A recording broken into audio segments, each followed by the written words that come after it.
Well, if you were up early this morning, headed to work or school, you certainly felt the chilly air that we saw across the bluegrass. In fact, some very impressive low temperatures. Carlisle was the coolest number I could find across the entire Commonwealth, dipping down all the way to 34 degrees. Probably did have some patchy frost in Carlisle, maybe Cynthiana as well, with a number, a low temperature this morning of 36. Owensville 37, Spindletop just north of Lexington getting to 38, and then officially at the Bluegrass Airport we fell to 39. Definitely the coolest air we have seen so far this fall. And we're going to see more and more of these shots as we get deeper into fall and closer to winter. So just be prepared for that. The good news is as we head into the weekend, no rainfall to really worry about. Nothing is expected.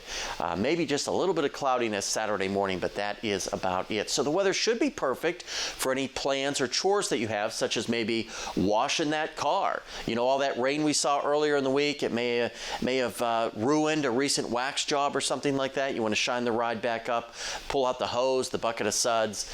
You should be in good shape as we go through the next 72 hours. We'll see a slight uptick in our clouds later today. That's about it. Shouldn't do much for our temperatures. You see cooling down out of the 70s into the mid 50s by the time we get toward tonight. Nice and quiet across the entire region, but you see a little bit of that high level cloudiness starting to make its way in here as we get deeper into the evening and the overnight hours, all ahead of our next cold front.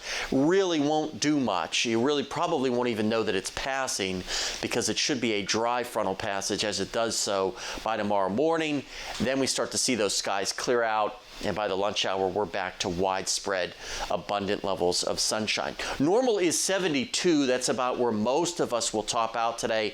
Maybe a few spots get a little bit warmer than that, such as Richmond and the Somerset area, but then tonight we're back down into the 40s. But notice the winds here out of the southwest. That will help to keep temperatures a little bit warmer than we were this morning. So even though we'll be in the 40s for just about everybody, we won't be in the 30s like we were this morning. And a very quiet extended forecast, sunshine almost every day with some passing clouds, and temperatures by the early part of next week warming back slightly above average.